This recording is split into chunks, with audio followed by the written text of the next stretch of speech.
8, You're watching 7, Experience Comic Culture and Sales. 5, Streaming live daily to 4, Facebook, YouTube, 3, Twitch, and Twitter. 2, 1. What is going on, everybody? It is your boy, Chuck Pineau. So good to see all you guys. Kenneth Bird is in the house. Lyle is here. What's going on, my Canadian brother? So good to see everybody.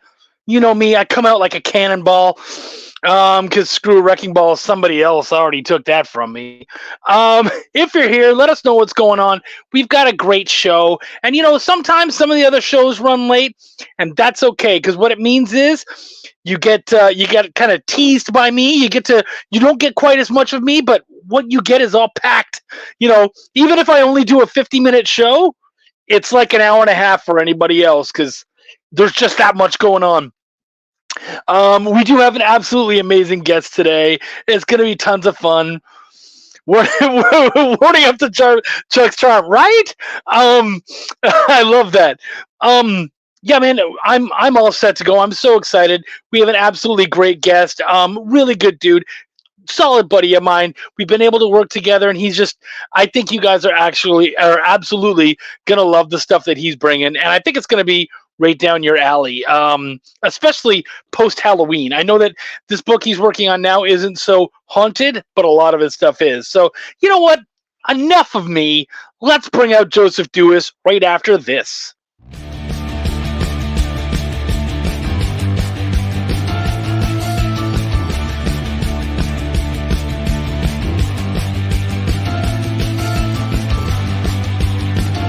You'll make this rather snappy, won't you? I have some very heavy thinking to do before 10 o'clock.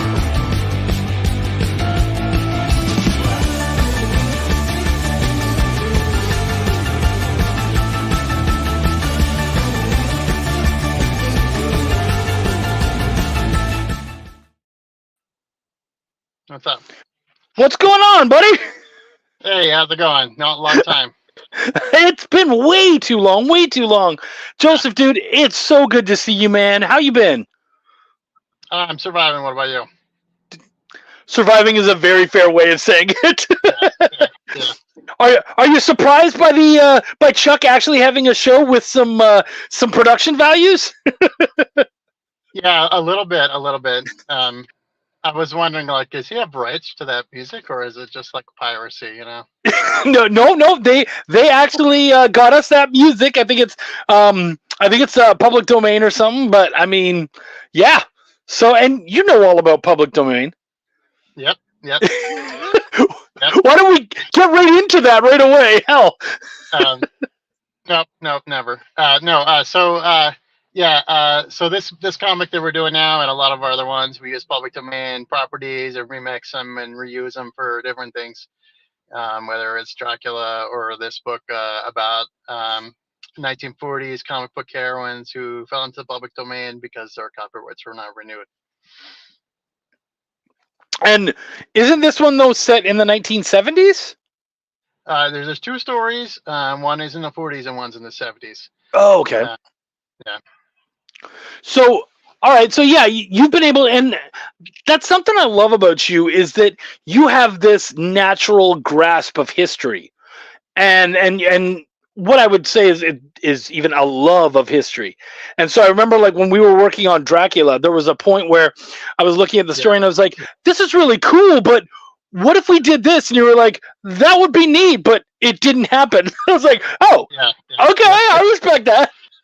Yeah. It's not necessarily a good thing. But yeah, I spent, I got 2 history degrees. I spent a lot of time on history, and I'm trying to keep up with it. So in some ways, like, making these historical comics is a good way to make sure that I'm still learning, even at my advanced age. So please don't say advanced age, because I'm pretty sure you and I are like within a year of each other. Yeah, you're like 2 years younger than me. Yeah. Right. So you've got, I mean, like I said, you've got Dracula going on. You've got, dude, one of my favorites of yours is Bless the Children. Like, even to this day, I love that book. Yeah, and it was kind of subtle in that book, but it's very very obviously set during the Mexican-American War. We don't really get into the war portion of it, but it's there. It's then for a reason. You know, yeah. so. No, dude. Yeah, and you've done, like I said, historically you pack so much in when you're doing these 1940s characters and stories and stuff. How strong into history are you doing, or do you not really have to play with it as much because it's superhero? Um, a little bit of both. With the Super Heresies book, it's more almost a commentary on the comics industry and sort of the zeitgeist on what comics were like at the time, and not so much real history. So we touch on things like the relevant comics movement in the 70s in one of these stories. Things like Captain America and the Falcon, or Green Lantern, Green Arrow in the early 70s, when it seemed like comics were actually pretty far behind the times, when they were just suddenly starting to go, oh yeah, there's like a civil rights movement, and you know all these things, and so we use that, and also in the 1970s story, there's also a handful of public domain comics that are from the early 70s, because um, copyright law changed on the 1st of January of 78. So that there's a few things that were grandfathered in before then, from comics or in public domain. So we kind of take some elements of those early 70s stuff in our 70s story too. And some of that stuff is motorcycle culture. I don't know if you remember that, but yeah, it was like a big thing where like Yeah. everything in fiction was about motorcycle gangs. So there's like a lot of there's a lot of motorcycles.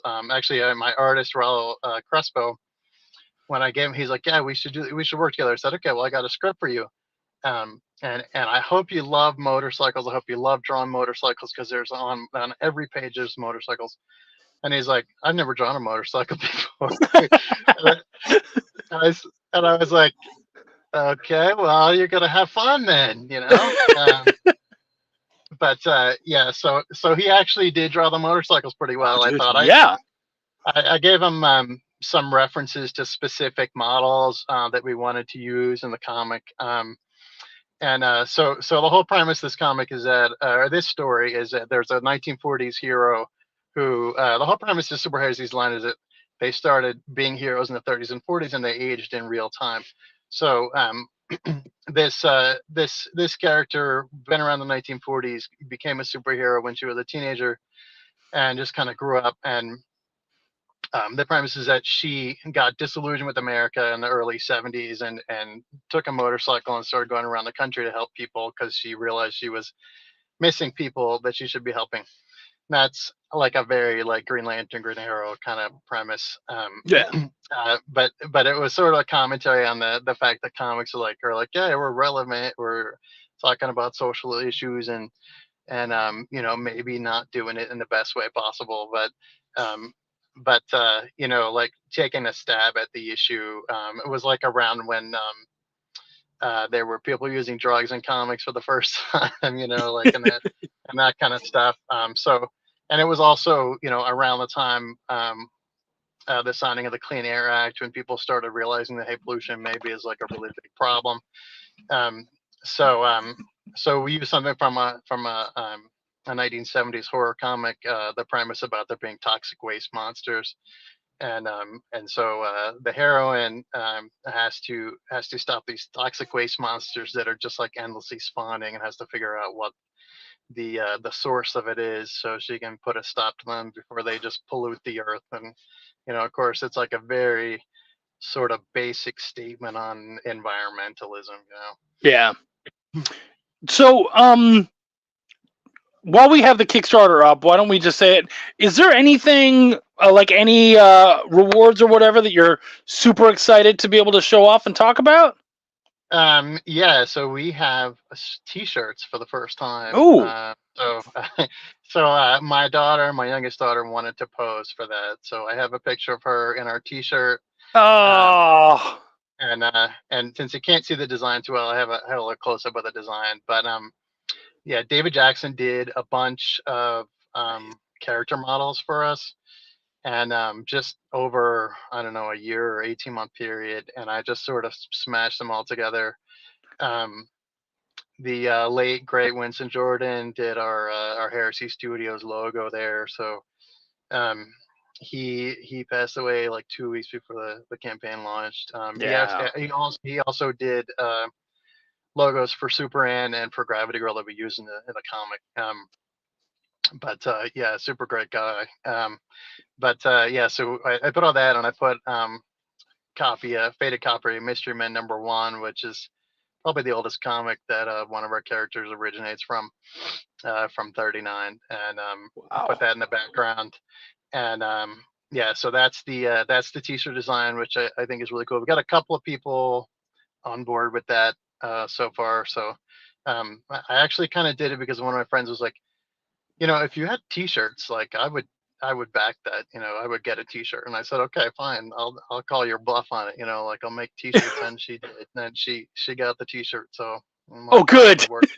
Yeah, yeah, yeah, yeah. If it didn't It was work, that would have been a problem. Yeah, right. You're like, seriously? Like, I haven't sold one of these damn things. I've got a bunch in my closet now. Thank yeah, you. yeah.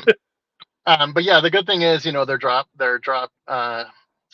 shipped from Printify, so they go Oh, directly sweet. from Printify to the backers. I actually ordered one myself, and it looks pretty decent. So I don't have one right now, but yeah, I ordered it, and it was pretty fast. And the downside is you're paying to ship that separately. But the good Yeah. thing is, it's really fast. So That's pretty sweet. Yeah, because I mean, a lot of times those shirts can make you take forever just to get them. So yeah, I yeah, totally get it. And that no, was go something ahead. I didn't want to do. Yeah, I didn't Yeah, want to have like a bunch of stuff that would take me forever to figure out. Like yeah. just that's why I'm doing like a 16-day campaign. It's mostly comics and rewards. We have deluxe edition of the comic. We've got PDFs of everything. We got back issues. The big main merch thing is really the only merch thing is a T-shirt. And that's very very optional. We also have a draw-in tier, which we always do that. So Oh, we sweet. reserve one. Yeah, we reserve one page for draw-ins, and we already have I think one person doing that. So I really like doing the draw-ins, and people like look at it and be like, oh yeah, that's me in the comic book. It's really cool. Right? Oh yeah, no, that's really cool. And of course they end up taking ownership of it, which is really neat. Like they get to be like, that's me, man, show it off. So yeah, I think that's always a smart one. We talked about your love of history, but another thing that's very much wrapped up in your narrative style is a love of horror. What is it about horror that you love to bring in and add to your style? So yeah, for this comic and the second story, so the first story takes place in 1940s. We pretty much mapped it directly to a public domain story from then, and changed some stuff and made it a little bit more meta. Because the bad guy is a comic book writer who has become disgruntled because he was a crime comic writer, and then superheroes took over, and he got fired from his crime comic writing, and was forced to write superhero comics, and he hates it. And then he realized after a while that this universe that he's writing about, he has complete control over and can travel to and can affect events there. So that concept where there's sort of like a mad god is sort of a horror concept. Yeah. Um, and his motivations for doing so are just completely petty. Like he wants to impress his editor and and things like that. So that one, that one twist that we put on there was a very horror derived. And then the second story, we actually take pieces from two horror comics that were public domain from the 70s. One is called Scream, the other is called Nightmare. And they were published by Skywald, a very about 5-year long lived company that got forced out by the big two.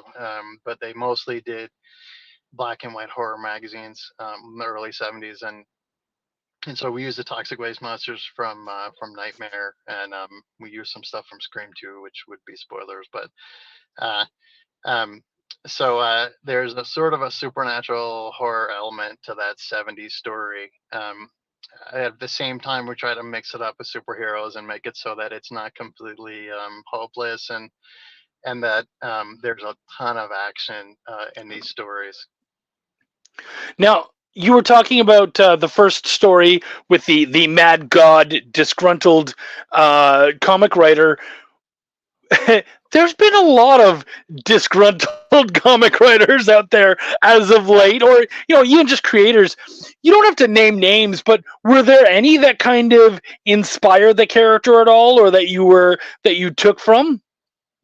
Yes. And I love that, just yes, which is Yeah. such a yes, and I am not telling you who. Um. Uh. Yeah. In some ways, yes. Yeah, Certainly, physically, yes.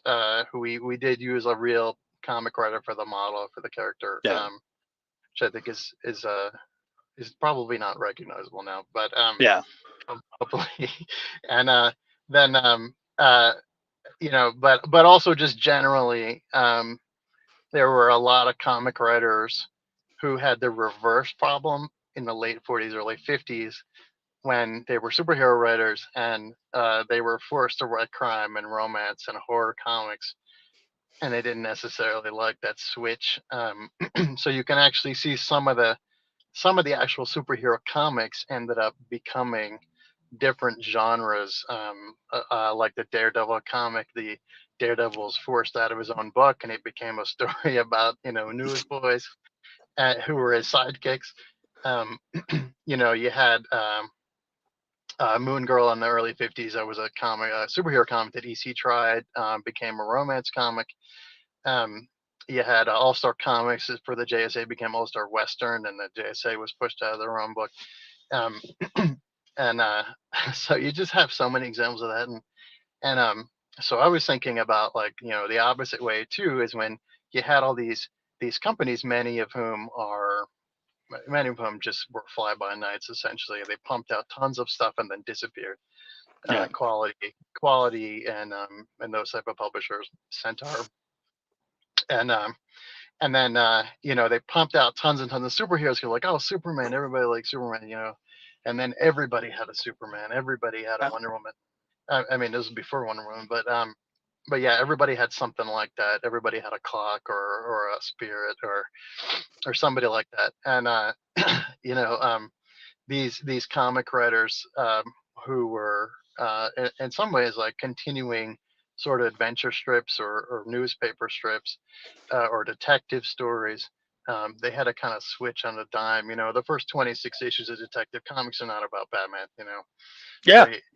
you had to switch over that, on a dime like that. And that was my initial thought, is like, what if these people just were not happy, and what if they had uh, you know godlike powers? So, Yeah. I mean, we're talking about heroes from the 40s, but a lot of these stories still ring true today. But of course, it's still like it's heroes from the 40s. That can be a tough sell. What is something that you think you can tell the audience that will get them excited about these older stories?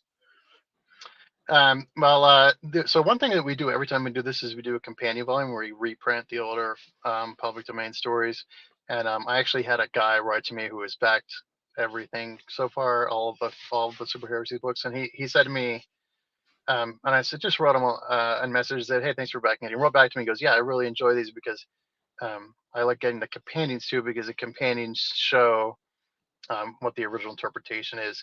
So I think for those people who are reading it now, a contemporary audience, look at it through the lens of, like, what is our contemporary experience with comics? What have we learned as far as the language of comics? How has it changed? Um, what are we doing production wise? It's different, whether it's a different type of paper, a different coloration process, different storytelling techniques. Looking back at things and maybe saying, oh, that was kind of racist, we're going to change that. uh, but yeah, stuff like that. I think is really interesting if you're interested in history, or just interested in comics generally, like the language of comics, the industry of comics, the concepts of superheroes, and how those things have really evolved. One of the things that I wanted to do with this was say, you know, um, what if those tropes that it sort of evolved in the 50s and late 40s about superheroes never happened? So, Yeah. so we have a sort of language of superhero genre, like secret identities, costumes, code names. In the 40s, in the early 40s, none of that stuff was established. So you had some people that were just like, "Hey, I'm gonna just go and kill Nazis," and that's it. And they were not fighting crime. Fighting crime is kind of a trope. Um, and some Yeah. people were, yeah, and some people were like, "Yeah, I'm just gonna go with my real name, and I got powers, and I'm just gonna wear my regular clothes, and just gonna fuck some people up." And that was like before this whole, yeah, maybe you should hide your identity thing. Maybe you need a code name, maybe you need spandex, and a lot of these characters didn't have spandex because they came out of the sort of detective adventure genre where Yeah. you can see this transitional period with pulp heroes where they were all wearing formal wear, and they would put on a mask and that would be it. And so like we have some of those characters that are in between stage. Some of them have more hero costumes, some of them were just regular clothes. But in the 40s, it was just chaos. And I think if we had Yeah. had an alternate reality where we had just brought forth that chaos instead of the comics code, we would have had a more diverse superhero genre. So I think that's one of the things that we really wanted to show with these, which is what if we had done comics and superheroes, especially like differently. Dude, I love that, man. And guys, you have to check out Joseph's Kickstarter. Honestly, it's some really cool stuff. I mean, he's already talked about it. It's great history. He is a hell of a storyteller. Like, I've been reading his stuff basically since the first stuff that came out by him, and I know that you guys are going to dig it. So please go check it out. And you do have a prize for us today, right? Yes, I do. All right. So yeah, so we're doing a print prize and a PDF prize. Is that right? Two different prizes. Yep. Yes. Yeah. So the PDF prize is we're just going to give out a PDF of the first Super Heresies book, and then that's Kyron. Kyron is one of my artists. I forgot to mention him. He was And a hell of a good dude. Yeah, he's an awesome dude. He did the art for our first story. He's reminding me that I should mention him. So yes, he did the art for our first story, and it's amazing. Yeah. But yeah, so the PDF is just the first issue of Super Heresies, and then the print pack we're gonna give away the previous 3 Super Heresies books, which are all standalone. Every one of these is standalone, so you don't have to read them. But there's little hints that all this stuff is taking place in the same world, so it's kind of rewarding to read all of them. That's really cool, man. So, guys, you know how we do it. Go check out the Kickstarter. At the very least, make sure to share it, show it off, because Joseph's been so awesome to provide this great prize to all of you guys. So you know how it is. We're gonna have trivia coming up real soon. We're gonna find out who our big winner is. So definitely show it all off. Joseph, dude, thank you so much for coming out. I always love hanging out with you. Thank you. Just let me know whenever you want me to come on. It's really awesome every time I get to talk to you. So absolutely, man. We'll definitely do it again. Thank you so much, dude. Guys, we're gonna be right back after this with some awesome trivia and, of course, those sweet, sweet prizes. Do not step away. Why was Princess Zelda sad after watching a bunch of YouTube videos? She couldn't find the link in the description. We'll stop if you subscribe to our YouTube channel. It's super easy. Click subscribe and click the bell when you do. And thanks for supporting the EXP.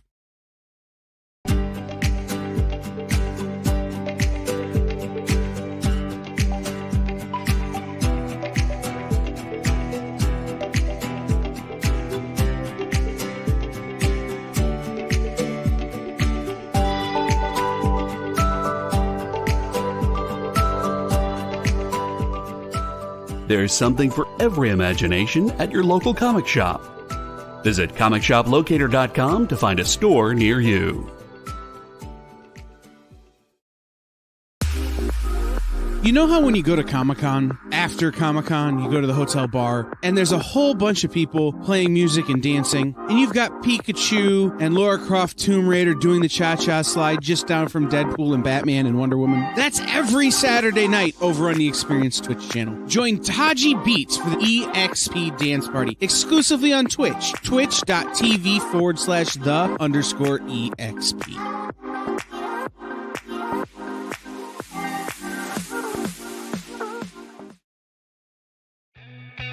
Programming on the EXP is made possible by viewers like you, or your local comic shop, or that Kickstarter you backed, or the publisher you like, or comic industry professionals who want to share a message with the world. Really, anyone who wants to advertise with us can. If you're interested in seeing a product you know and love, or are creating, or are publishing, or are involved with, advertised here on The Experience, and having your message shared with our viewers, please reach out by scanning the QR code below or visiting our website and using the contact form.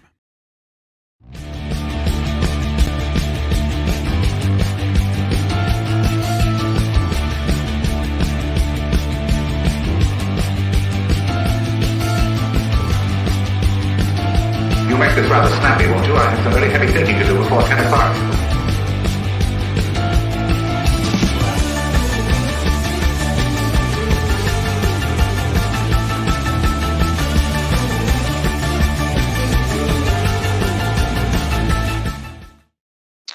I got my little trivia book here ready to go.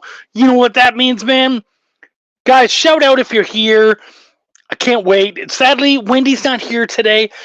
She had some work to do, so I got this. I made up some great trivia for you guys, as usual, based on the works that Joseph has done, all that kind of stuff. Yes!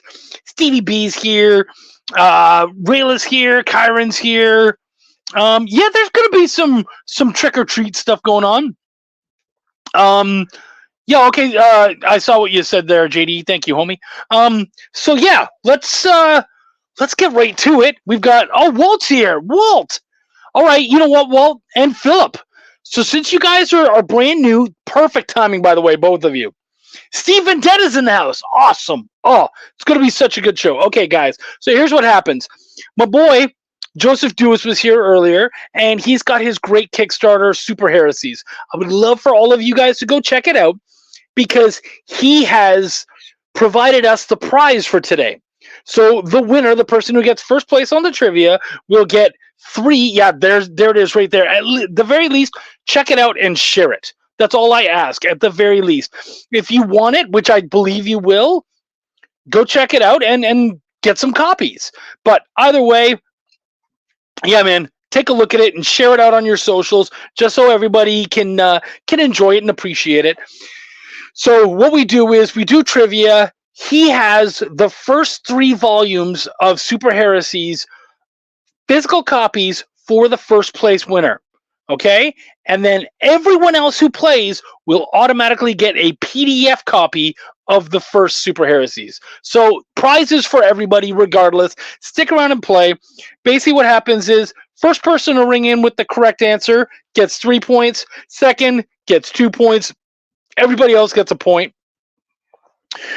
At the end of the 10 questions, person who's got the most points will win. Yeah, Kyron, you're absolutely eligible to play. Absolutely, yeah. Because you won't, this isn't trivia based on his work. It's inspired by his work. So yes, Kyron, you're absolutely eligible, because you'll know these answers as well as anybody else. So we're going to do that. Please, as always, do not Google. I will give you guys clues and whatnot. We want this to be fun. I'll make sure that everyone finds the answer somehow. And we always create questions where it's easy to give hints for the answers. So you know what? Enough of that crap. Let's move on. Let's go to the first question. Yes, absolutely. Funny answers do get bonus points. I love doing that. So yeah. All right. So Matthew Perry, question number 1. Matthew Perry, rest in peace, was a rising star in what sport before pursuing acting? So yeah, and I'm gonna write everyone down. We got Rayla here, we got Kyron, we got Steve Vendetta, we got Stevie B. Who else do we have? We have a bunch of. We have some new people too, which is great. We've got Walt, Mojo, and Philip. Mojo, Walt, Philip. Awesome. Anybody who answers will get stuff. Pickleball, no. Okay, yeah, see, and we do have a correct answer already. Not track and field. Girl chasing. Okay, so we do have our two people who got the correct answer. That's right. Stevie B gets the 3 points. It is tennis. He was actually that Canadian was a hell of a tennis player. So Stevie B gets the 3 points. Vendetta gets the 2, and then everybody else gets a point. Mojo, Walt, Philip. Yeah. All right. Do I have everyone? Is it too? Oh, Mojo, that's terrible. Oh, you terrible, terrible bastard, you. I'm not going to give you extra points because he was a Canadian hero. Question number 2. Oh, Mojo, that was good, though. According to U.S. copyright law, how many years have to elapse after the publication of a work for it to become public domain? And if it helps at all, actually, next year, Mickey Mouse is supposed to become public domain. We'll see if Disney relinquishes its clause. No, it's way more than 30, actually, hon. Not more than 50, actually. I know that's crazy, but yeah. Negative points. Yeah, more than 50, more than 80. Someone's going to say 100. Yeah, it's less than 100. And more than 90. We're getting there, guys. You're getting there. 200, no. 120, no.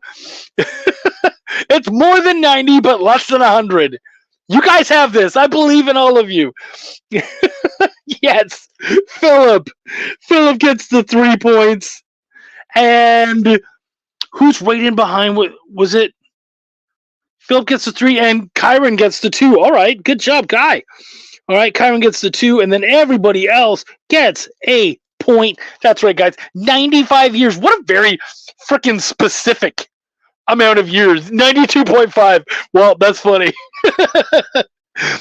Yeah, what a very specific amount of years. That's so weird. But yeah, 95 years. Okay, whatever. Question 3. On IMDb, what is the highest rated anime? 98.6. Nice. Yeah. On IMDb, what is the highest rated anime?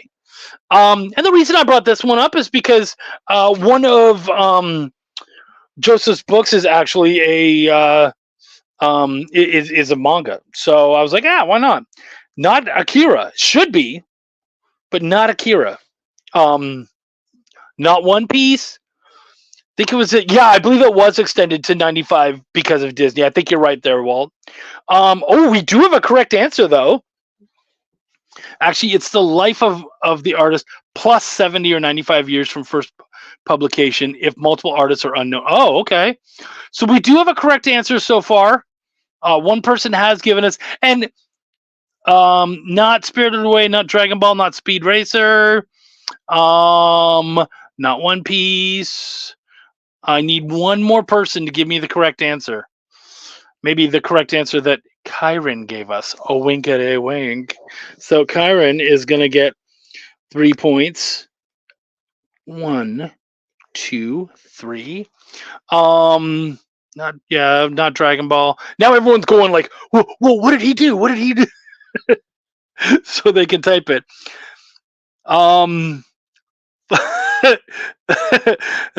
Everyone tried to type it so fast. Mojo came in first. Okay, Full Metal Alchemist. It was Full Metal Alchemist Brotherhood. But Mojo did come in with that for the 2 points. And then, of course, everyone, again, 1 point. A point for Vendetta. Oh my gosh, this pen sucks balls. Vendetta. Stevie B. Mojo. No, Mojo got the 2 points. Walt and Philip. Oh, man. Okay.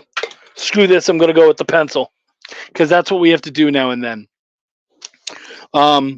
Philip and Walt, make sure that all of these are done. Boom. Yeah, okay, everybody's good. Sweet. Yes, that's right. Full Metal Alchemist. Is it the best anime ever? I haven't watched it. I haven't watched it a lot, though, because I'm not really an anime guy. I think I'm... No, I'm not going to say it. Because Chuck doesn't want to get himself in trouble. You know what? Okay, my streak is gone. Rayla, hey, we're on question 4. You've got lots of time, hun. Okay, so what current country is said to be the homeland of Dracula? What current country is said to be the homeland of Dracula? Karen, I can't click on what you said. Well, I thought about that too until I saw an IP lawyer talk about it. I was extended to... that's cool. See, we're all learning here, guys. Not Transylvania. Okay, we do. Okay, wow. We got points right away, man. It is Romania. Kyron got the 3. So Kai Guy's got the 3. And right behind with Steve Vendetta with the 2. So good job, Vendetta. And then everybody else, of course, gets a point. Rayla's in there. Stevie B, Mojo, Walt, and Philip. Okay, guys. Yeah, good job, everybody. That's correct. It is Czechoslovakia. Canada. It should be Canada, right? Because we're so evil. Cool. Question number 5. The Department of Defense was founded in what year? The Department of Defense was founded in what year? Yes, Dracula was raised in Wallachia, which is where Romania is now. Mojo,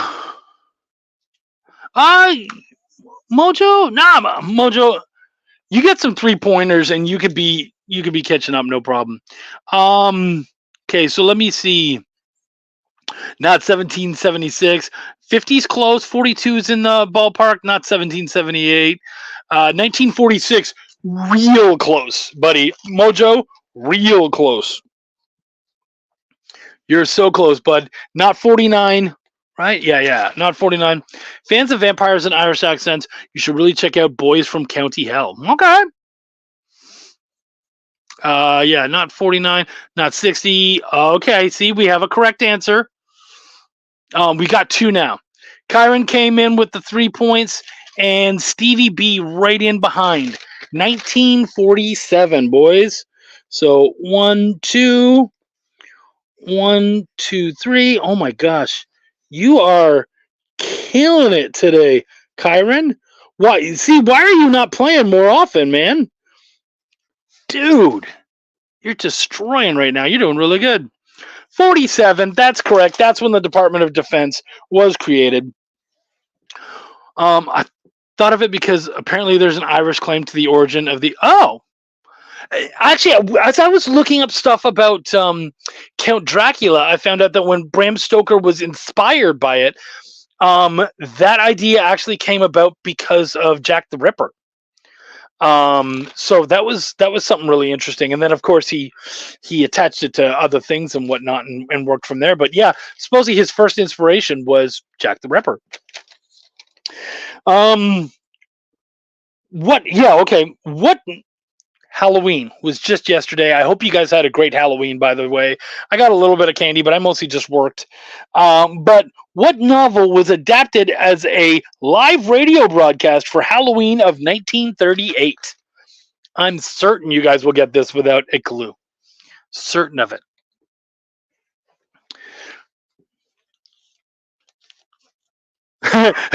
That's great. Rayla's like, Kyron, if you win, do you want the prize?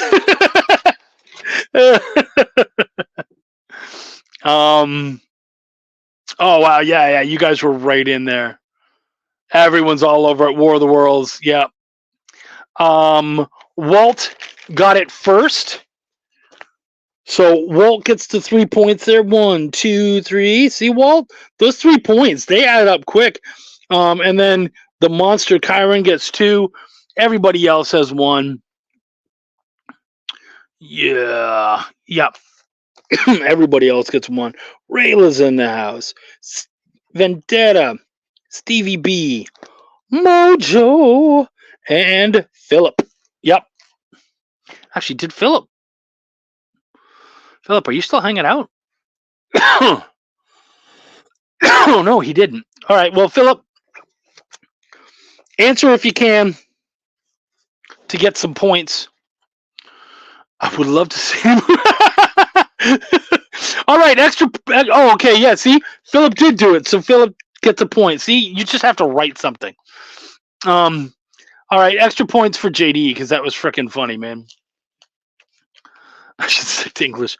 Do you have French on there too, bud? Well, Philip, you're doing great for eating dinner. You're doing terrific. Okay, question 7. Here we go. The Four Corners Monument connects what 4 states? You have to name all 4, guys, and that'll get people typing up a storm, no doubt.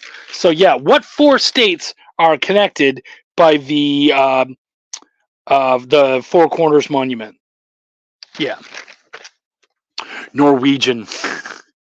Oh, right away you guys are just like, nope, we give up on that one.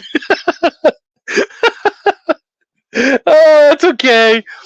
I'll tell you if you guys start wow, Vendetta coming out strong. Real strong. Nicely done, homie. Nicely done.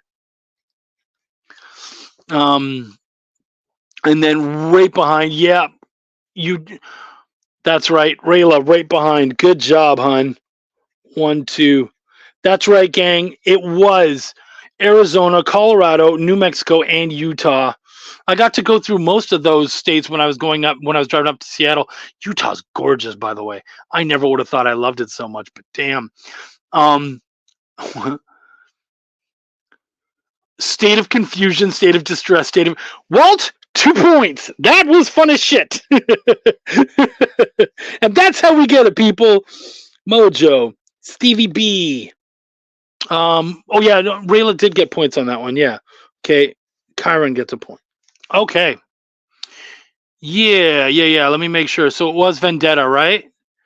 It was Vendetta. Yeah, Vendetta and Rayla. Okay, cool. The tourist trap of Four Corners was featured in the American. Oh, cool. I didn't know that. All right, guys, we're doing great. Actually, we're kind of flying through this. I only have 3 questions left. Wait, Chuck, you went to Seattle? Why didn't you tell me? I went out in like 2021. So, but next time I do, I'll let you know for sure. Yeah, Vendetta did get it first. Thanks. Multiple word answers are killing my mojo. Okay. All right, Stevie B. You know what? I'll give you an easy one. All right. This is one. It is 2 words technically, but I think you can do it. What state was the first state to pass drunk driving laws?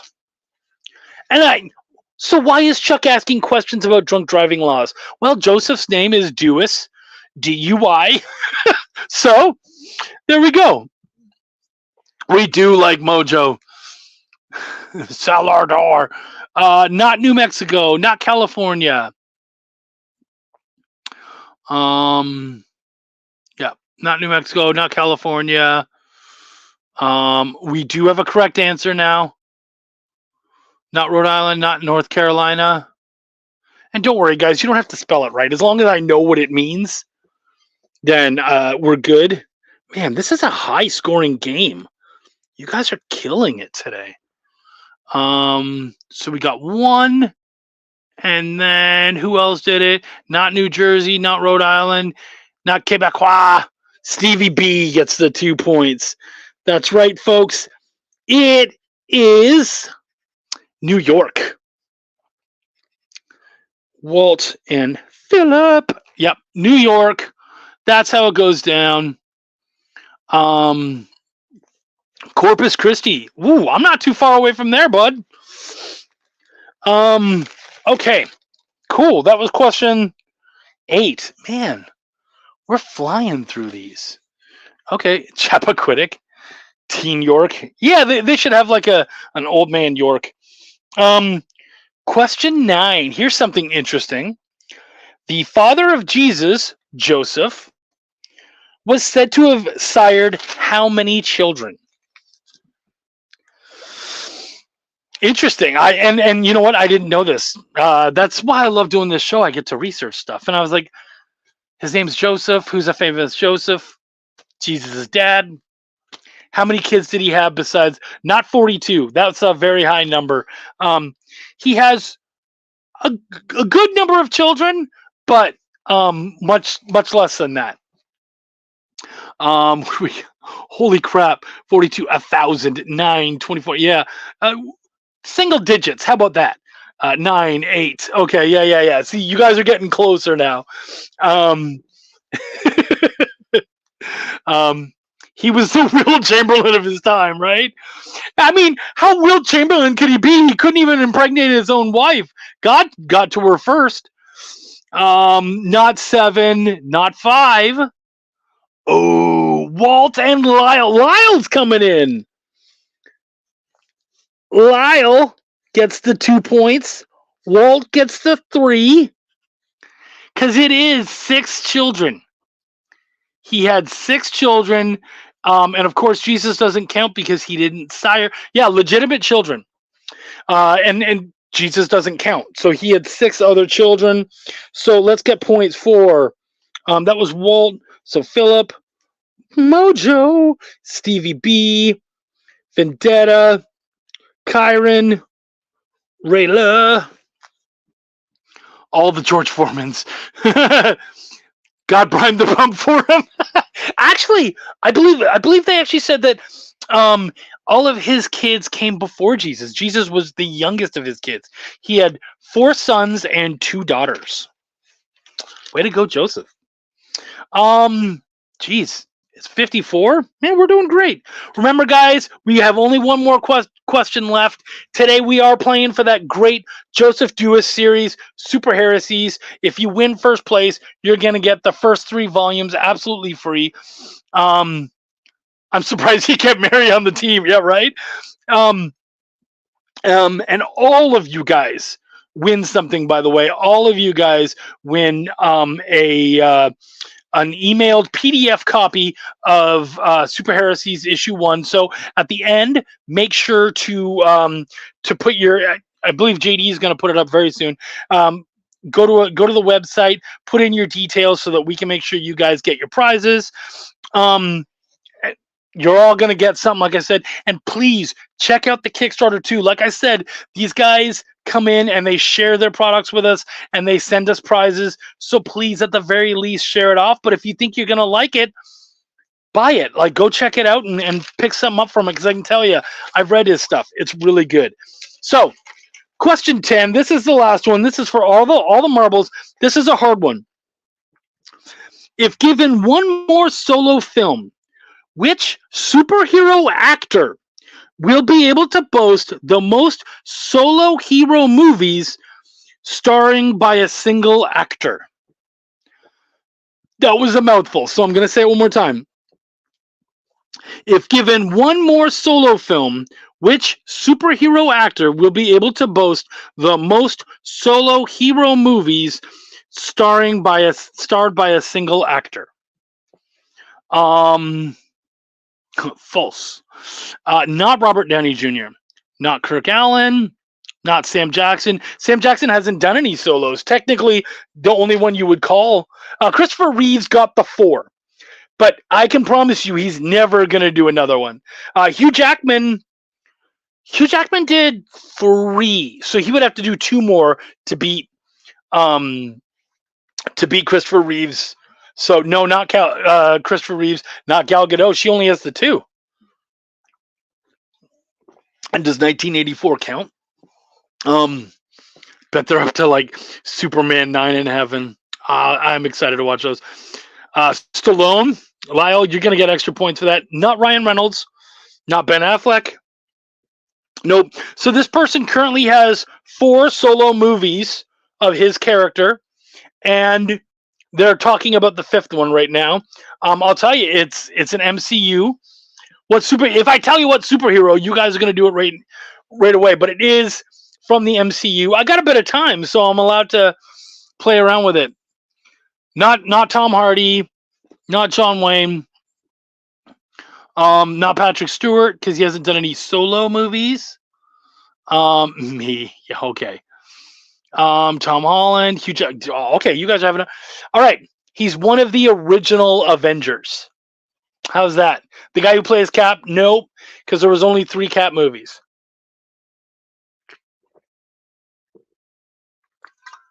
Oh, there we go. Now we got some correct answers. I believe Mojo got that one first. He did, yeah. Okay, so Mojo gets the 3 points on that bad boy.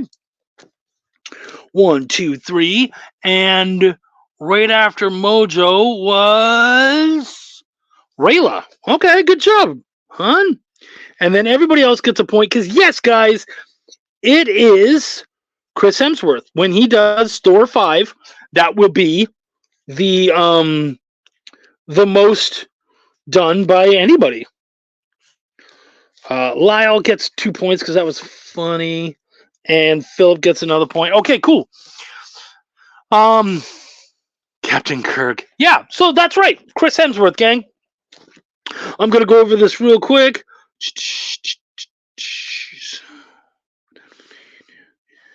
Wow, dude, this is probably one of the more higher scoring games I've ever seen. You guys really stuck around and killed it. What do I do if that link doesn't work for me to register? Great question, Mojo. You can track me down. Chuck Pineau, Pineau on Facebook, Twitter, anywhere. You can get in contact with me. And heck, I can even just send it over Messenger or something. Yes, Hemsworth is tied with Reeves because he's got Thor, Thor the Dark World, Thor Ragnarok, and then Love and Thunder. So yeah, he is tied. Yeah, so if that doesn't work, yeah, you guys can track me down on Instagram, Facebook, Twitter, any of those things, and I'll gladly, that's right, Pinot Noir or Grigio, whichever you like, light or dark. I can be taken either way. We do have an awesome winner today, guys, and it is my dude, Kyron Silva. I was also wondering how we follow up on trivia game prizes from past shows. Hit me up and let me know what ones you're missing, and or if you're missing any, and I'll see what I can do about getting those over to you. But yes, Kyron Silva, he is today's winner. Congratulations, Kyron. You got to keep playing, homie. You got to keep coming out for more. Kyron is our big winner. I'll put a huge star beside him. Kyron! Guys, thank you so much. Right after this, we've got, yeah. Send me the email. I'll take care of you, Mojo. Just let me know who you are because, of course, I'm sure you're not Mojo on Facebook. But yeah, guys, that's awesome. I never got the book from the comedian guy. Okay, yeah, Mojo. Yeah, hit me up, and I'll make that happen. I don't know who you're talking about at this point. Oh, Raven. Okay, yeah, hit me up. I'm not surprised by that. But yeah, guys, thank you guys so much. We've got Comics 360 right after this. And then after that, my boy Henri is going to be out slinging some comics. There's all sorts of great stuff happening. So you know what? Stick to the EXP. I'll be here next week with my dude, Kurt Zauer. It's going to be another great show. Peace, love, and comics. Take care, everybody. Boom. And we're out. Or something. Or we're going to hang out. I don't know.